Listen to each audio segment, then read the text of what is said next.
Halo guys, gue Leong dan welcome back di channelnya Avistar Indonesia.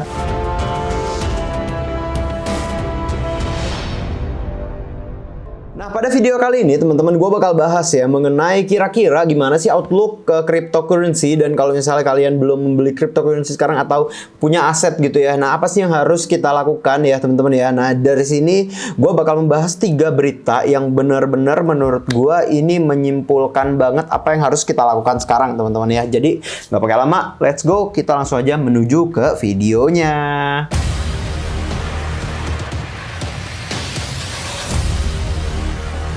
Nah, jadi teman-teman ya, kalau misalnya kita boleh ngambil kesimpulan langsung gitu ya, misalnya takut kelamaan nontonnya, langsung kesimpulannya adalah yang harus kita lakukan adalah wait and see teman-teman ya. Bukan jual, bukan beli, tapi wait and see. Kenapa?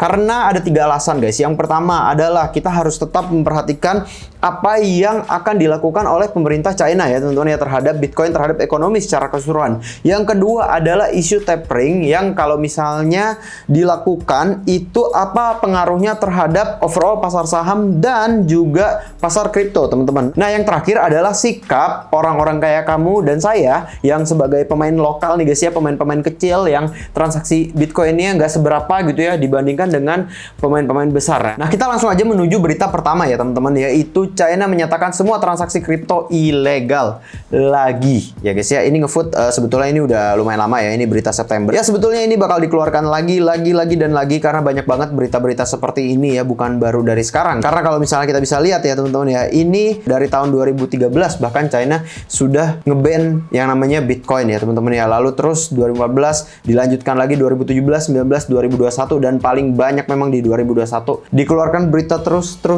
lagi dan lagi ya, untuk kalau menurut gue kayak cukup menekan harga Bitcoin ya guys ya, sampai akhirnya sekarang menuju ke angka 49.000 atau 50.000 sekarang ya guys ya. Nah, jadi kalau menurut gue berita seperti ini bakal dikeluarkan terus sampai akhirnya memang yang paling fatal adalah di 2021 ini semua miner di China itu keluar dari China, yang itu merupakan kalau menurut gue signifikan banget ya untuk overall ekosistem para Bitcoin miners gitu ya guys ya. Nah, lalu pertama itu beritanya, makanya gue bilang harus wait and see karena menurut gue ke depannya ini sedikit berhubungan sama China mengeluarin digital yuan ya guys ya. Nah, digital yuan itu juga sebetulnya pengaruh banget ke kripto teman-teman ya. Kenapa? Karena menurut gue digital yuan itu adalah salah satu metode transaksi yang keren banget yang bisa diciptakan oleh pemerintah. Itu adalah kayak istilahnya digital money yang resminya dari pemerintah. Itu sebetulnya kayak di dunia ini belum ada yang seperti itu ya guys ya. Yang paling mendekati sebetulnya kalau menurut gue adalah Terra ya, Terranya Luna ya, makanya sekarang Terra Luna tuh luar biasa banget ya kenaikannya. Nah, China mau bikin sendiri dari yuan nih, jadi yuan digital itu luar biasa sih. Kripto ini bakalan sukses atau enggak itu balik lagi tergantung adaptasinya teman-teman ya. Nah, adaptasinya itu kalau menurut gua untuk sesuatu yang digital tuh udah nggak terlalu sulit, apalagi kalau misalnya dikeluarkan sama pemerintah langsung gitu, ada insentifnya segala macam, itu pasti luar biasa banget. Kenapa? Karena zaman sekarang guys, daripada pakai yang seperti ini, kalau menurut gua kita tuh lebih banyak pakai yang seperti ini guys.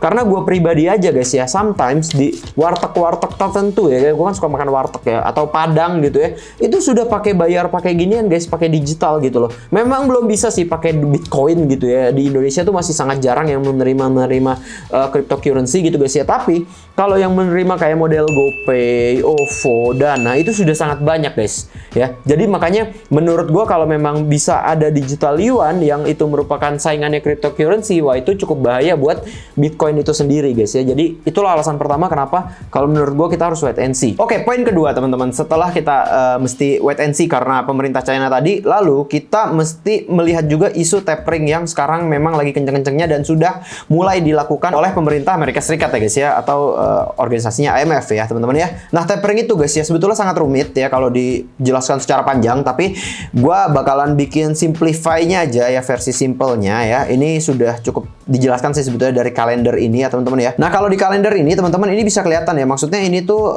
full gitu ya, kayak full banget gitu kan.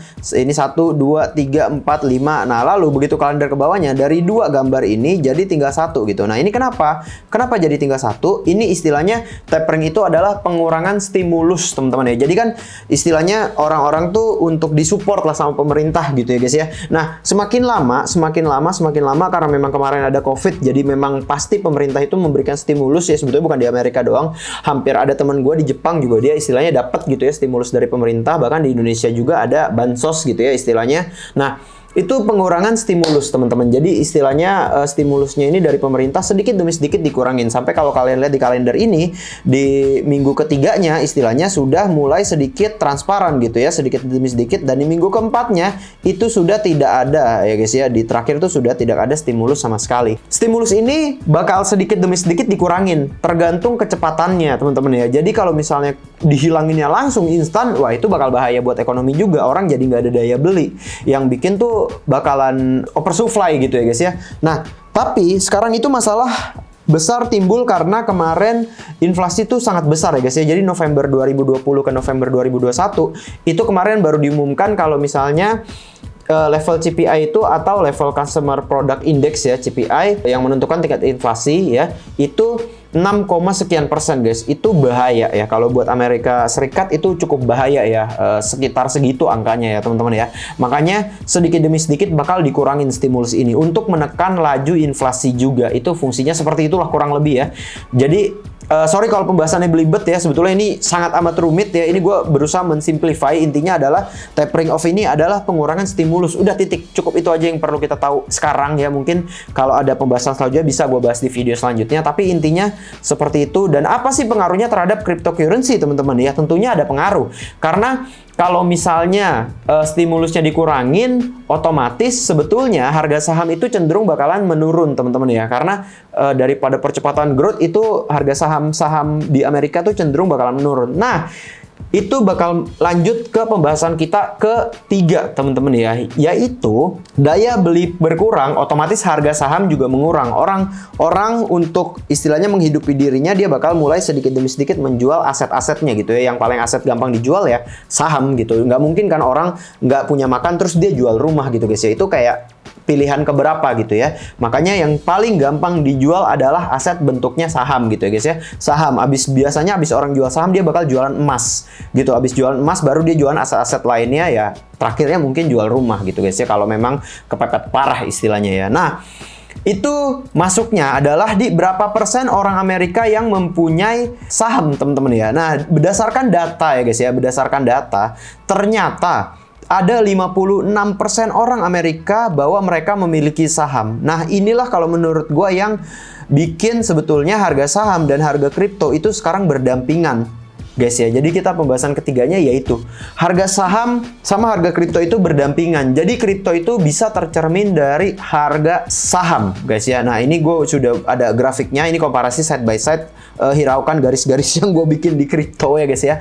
Nah, di sini kita bisa lihat ya, ini harga Dow Jones ya atau sahamnya Amerika dan harga Bitcoin teman-teman ya. Nah, kalau misalnya dilihat teman-teman ya di grafik ini, harga saham pas bulan November itu sedikit demi sedikit naik ke atas ya kan, Dow Jones-nya naik. Di sini juga kriptonya dari tanggal 1 November itu perlahan-lahan juga naik dan pada puncaknya dia terbang tanggal 9-an guys ya. Nah, tanggal 9 9-an lah kurang lebih ya, tanggal 8 tanggal 9. Begitupun dengan Dow Jones ini tanggal 8 tanggal 8-an masih bagus gitu, dan tanggal 9 juga actually masih oke lah, istilahnya turunan dikit tapi oke.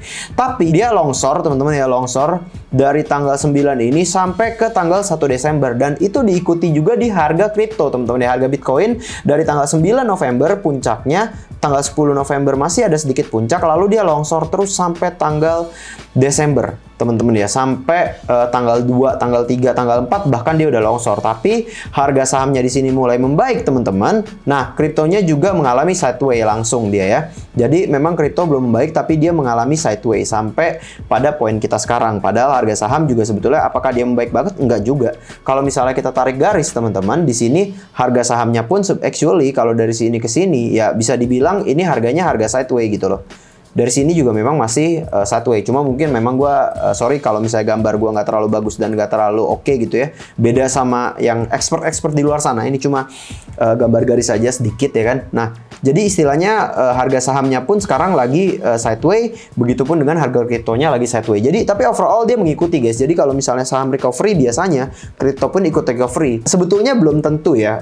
Korelasinya nggak terlalu besar di situ. Tapi yang korelasinya besar adalah kalau misalnya harga saham ambruk ya guys ya, longsor, biasanya kripto pun longsor gitu ya. Bitcoin longsor dan diikuti semua altcoin-altcoinnya gitu teman-teman ya. Jadi ya kurang lebih ini grafiknya teman-teman ya. Jadi udah ada 3 alasan kalau gue bilang kenapa kita lebih baik sekarang itu wait and see teman-teman ya. Ini by the way grafiknya grafik harian ya teman-teman ya. Kalau misalnya dibilang grafik 4 jam misalnya kan, ini juga kita bikin grafiknya 4 jam ya, kurang lebih ini juga sama sih kayak tadi ya teman-teman ya. Jadi kurang lebih langkahnya seperti itu.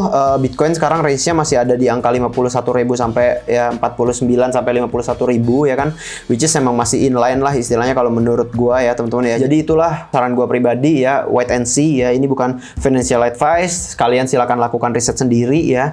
Yang pasti kalau menurut gua sekarang dengan beberapa alasan tersebut, ada news seperti tadi, ini juga akhir tahun, kita siap-siap ke tahun 2022 teman-teman. Selamat Natal buat kalian semua yang merayakan. Jadi gua Kapten Leong, gua harap informasi ini berguna buat teman-teman semua. Jangan lupa di like dan juga di subscribe channelnya Evistar Indonesia. Terima kasih teman-teman dan bye-bye.